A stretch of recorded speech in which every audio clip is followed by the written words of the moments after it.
Le gouvernement français, après avoir demandé l'armistice, connaît maintenant les conditions dictées par l'ennemi. Il résulte de ces conditions que les forces françaises de terre, de mer et de l'air seraient entièrement démobilisées, que nos armes seraient livrées, que le territoire français serait totalement occupé et que le gouvernement français tomberait sous la dépendance de l'Allemagne et de l'Italie. On peut donc dire que cet armistice serait non seulement une capitulation, mais encore un asservissement. Or, beaucoup de Français n'acceptent pas la capitulation ni la servitude pour des raisons qui s'appellent l'honneur, le bon sens, l'intérêt supérieur de la patrie. Je dis l'honneur, car la France s'est engagée à ne déposer les armes que d'accord avec ses alliés. Tant que ses alliés continuent la guerre, son gouvernement n'a pas le droit de se rendre à l'ennemi. Le gouvernement polonais, le gouvernement norvégien, le gouvernement hollandais, le gouvernement belge, le gouvernement luxembourgeois, quoique chassés de leur territoire, ont compris ainsi leur devoir. Je dis le bon sens, car il est absurde de considérer la lutte comme perdue. Oui, nous avons subi une grande défaite, un système militaire mauvais, les fautes commises dans la conduite des opérations, l'esprit d'abandon du gouvernement pendant ces derniers combats nous ont fait perdre la bataille de France. Mais il nous reste un vaste empire, une flotte intacte, beaucoup d'or. Il nous reste des alliés dont les ressources sont immenses et qui dominent les mers. Il nous reste les gigantesques possibilités de l'industrie américaine, les mêmes conditions de la guerre qui nous ont fait battre par 5000 avions et 6000 chars peuvent nous donner demain la victoire par 20 000 chars et 20 000 avions. Bien. Bonjour les terminales. Je vous ai mis en guise d'introduction de cette dernière partie du cours sur la Seconde Guerre mondiale et particulièrement sur la France, sa place pendant la Seconde Guerre mondiale. Je vous ai mis en introduction, j'espère que vous l'avez reconnu, un discours très très célèbre prononcé par le personnage que vous avez à l'heure actuelle devant vous, donc le général de Gaulle qui prononce son fameux appel à Londres à la radio nationale anglaise qui s'appelle la BBC et appel dans lequel eh bien, il annonce aux Français sa volonté de poursuivre le combat, résumant ainsi sa pensée, soit nous avons perdu, nous avons eu une défaite, mais nous n'avons pas perdu la guerre. Et donc il appelle les Français à résister à l'envahisseur allemand et donc à ne pas renoncer à libérer le pays. Alors, après avoir vu lors du dernier cours eh bien, la mise en œuvre du régime de Vichy, puis le fait que ce régime devenait de plus en plus autoritaire et entrait de plus en plus dans la collaboration avec l'Allemagne, eh bien, dans ce petit 3, nous allons voir que dans le même temps, eh bien, il y avait une partie des Français, d'abord minoritaire, puis à la fin de la guerre majoritaire, qui refusent l'occupation allemande et qui également refusent ce régime de Vichy. Et donc, dans un petit A, nous allons voir que cette résistance est précoce, même si je vous ai dit elle est très minoritaire au début, et qu'elle est multiforme, c'est-à-dire qu'elle prend plusieurs formes que nous allons détailler dans la suite de ce cours. Alors déjà, concernant cette résistance précoce, Elle est d'autant plus précoce que si le maréchal Pétain arrive comme président du Conseil le 16 juin, eh bien, et qu'il prononce le fameux discours du 17 juin 1940 où il annonce aux Français sa volonté de signer l'armistice, eh bien, le général de Gaulle, lui, enjoint les Français à résister dès le lendemain, donc le 18 juin. Donc vous avez vu l'importance de la chronologie, hein, 16 juin, 17 juin, 18 juin. Et il enjoint les Français à résister dans un célèbre appel qui a été lancé donc à Londres, à la BBC, le fameux appel du 18 juin. Alors la question 3 du PPO, page 91, que vous deviez faire, vous demandez dans un premier temps de présenter le texte et son auteur. Bon, le texte, on ne va pas insister sur le fait que c'est un discours radiodiffusé, donc on le sait, prononcé le 18 juin à Londres. Par contre, son auteur, eh bien, pour pouvoir le présenter, vous aviez la biographie donc, de celui-ci, qui vous dit que De Gaulle, c'était un brillant officier de carrière, hein. Il était sorti parmi les mieux classés de l'école de Saint-Cyr, et que dans les années 20 et dans les années 30, il se montre partisan de la stratégie dite de l'offensive, hein, c'est-à-dire la stratégie qui est basée sur l'utilisation massive de chars et d'avions pour enfoncer le front ennemi. Donc cette stratégie offensive, finalement, c'est celle qui correspond à la guerre éclair qui a été menée par les Allemands, hein, la Blitzkrieg. Mais disons que les idées de De Gaulle dans les années 20, dans les années 30, sont un peu trop en avance sur leur temps et notamment heurtent la sensibilité des dirigeants de l'armée française qui, eux, sont plutôt traditionnalistes et attachés à la technique défensive qui avait fait le succès de la France pendant la Première Guerre mondiale. Notamment derrière justement l'un des leaders de la victoire française pendant la Première Guerre mondiale, le maréchal Pétain.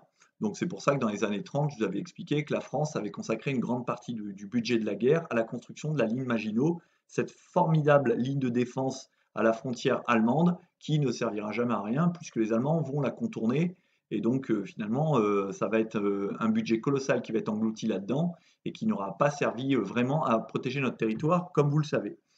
Donc, ce De Gaulle, il commence la Seconde Guerre mondiale en tant que colonel, hein, donc il combat dans l'armée et il va remporter pendant la déplorable campagne de France, hein, il va remporter l'une des rares victoires françaises à l'aide d'une division blindée. Donc, il avait exigé qu'il y ait un grand regroupement de blindés, donc une division blindée qui compte plusieurs dizaines, voire centaines de blindés, et il va réussir à vaincre une division blindée allemande. Donc, c'est l'une de nos rares victoires. Et fort de son succès, eh bien, il va être appelé au gouvernement de Paul Reynaud. D'abord, il est nommé général, et général de brigade, hein, 2 étoiles, et puis il est appelé donc au gouvernement en tant que sous-secrétaire d'État à la guerre et à la défense. Donc il rentre parce que Paul Reynaud, lui, est plutôt un partisan de la résistance à tout prix. Donc il veut faire rentrer des gens de son bord au gouvernement. Sauf que dans ce gouvernement, il y a aussi beaucoup de ce qu'on appelle des défaitistes, des gens qui pensent que tout est foutu, tout est perdu, il faut renoncer. Et en premier lieu, il y a le maréchal Pétain qui est dans ce gouvernement. Et quand le maréchal Pétain donc, devient président du Conseil le 16 juin, eh bien, De Gaulle comprend que ça ne sert à rien de rester en France. Il s'envole donc pour Londres. Il rencontre Winston Churchill qui lui donne la possibilité de s'exprimer à la BBC. Parce que le général de Gaulle, lui, veut à tout prix poursuivre le combat. Donc, vous avez entendu, hein, dans son discours, eh bien, il appelle les Français à poursuivre le combat. Et pour lui, si les Français ont perdu la guerre, c'est à cause de la mauvaise stratégie de l'armée française et non pas ce qu'avait dit le maréchal Pétain dans son discours du 17 juin, que les Français avaient perdu face à un ennemi supérieur en nombre et en armes, ce qui était une manière de dédouaner les dirigeants de l'armée française, donc ses proches, notamment le général Weygand qui commandait l'armée française. Et lui, De Gaulle, il pointe vraiment la responsabilité du doigt de l'armée française en disant notamment qu'elle a été mal dirigée, que la stratégie était mauvaise. Donc il ne pense pas que les soldats français ont été submergés en nombre, c'est-à-dire que les Allemands étaient beaucoup plus nombreux que les Français, donc finalement c'est logique qu'on ait perdu, mais pour lui ce sont les chars et les avions, la tactique des Allemands, c'est ce qu'il dit dans son discours, qui nous ont fait reculer. Donc il insiste bien sur ce qu'il avait défendu finalement dans les années 30 et qui lui avait été refusé, c'est-à-dire l'utilisation massive de chars et d'avions dans des régiments vraiment spécifiques. Et finalement, c'est vrai que ces idées, qui n'ont pas trouvé d'écho en France dans les années 20, dans les années 30, eh bien, elles ont trouvé un écho en Allemagne, hein, et que les généraux allemands qui ont mené l'offensive contre la France, comme Guderian ou von Manstein, ne sont pas cachés qu'ils connaissaient les thèses de Gaulle, évidemment, et que ben, la Blitzkrieg est finalement une héritière des thèses de Gaulle. Euh, donc finalement, De Gaulle, lui, fait une critique claire des mauvais choix stratégiques de l'état-major.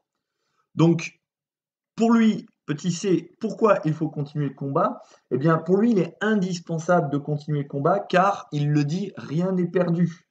La défaite n'est pas définitive, il le dit encore dans son discours. La France n'est pas seule, il le martèle. Elle possède un vaste empire. C'est vrai qu'à l'époque, nous avons le deuxième empire colonial mondial.